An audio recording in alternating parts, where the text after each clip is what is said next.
জনগণকে সামনে নিয়ে যদি একটা শক্তি পৃথিবীকে দেখানো যায়, তারপরে যদি সেটা আন্তর্জাতিক অঙ্গনে তুলে ধরেন, তাহলে সে অনেক বেশি একটা শক্তিশালী হবে।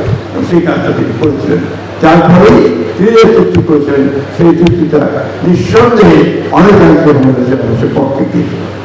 কিন্তু দুর্ভাগ্য আমাদের যে যখন এই চুক্তিটি প্রথম হয়, অর্থাৎ 1973 সালে শেখ মুজিবুর রহমান যখন প্রধানমন্ত্রী, তিনি যখন এই চুক্তি অর্থাৎ ফারাক্কার বাহিনী আসার জন্য অনুমতি দেন, বাঁধ চালু করার অনুমতি দেন, তখন থেকে কিন্তু এই দেশের সর্বনাশটা শুরু হয়।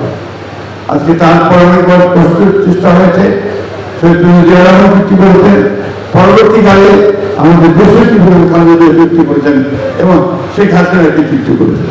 কিন্তু প্রধান বিষয় যেটা আমাদের বিশ্বাস বলেছেন, যেখানে চুক্তি কয়েক বছর জন্য হলে চলবে না, এই চুক্তিটা আমাদের ইনফিনিটি পিরিয়ড, পরবর্তী যে কোনো চুক্তি হওয়ার আগ পর্যন্ত এটাকে আপনার থাকতে হবে, যে তার পর্যবেক্ষতা থাকতে হবে।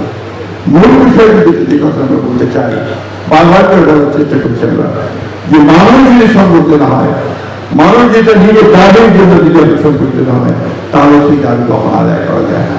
আজকে মনোভাষারই সেই ফারাক্কা মিছিলের মধ্যে দিয়ে সেদিন মানুষদেরকে সম্বোধিত করেছিলেন, যার ফলে শহীদ জনগণের পক্ষে সম্ভব হয়েছিল এই চুক্তি বাস্তবায়ন করা।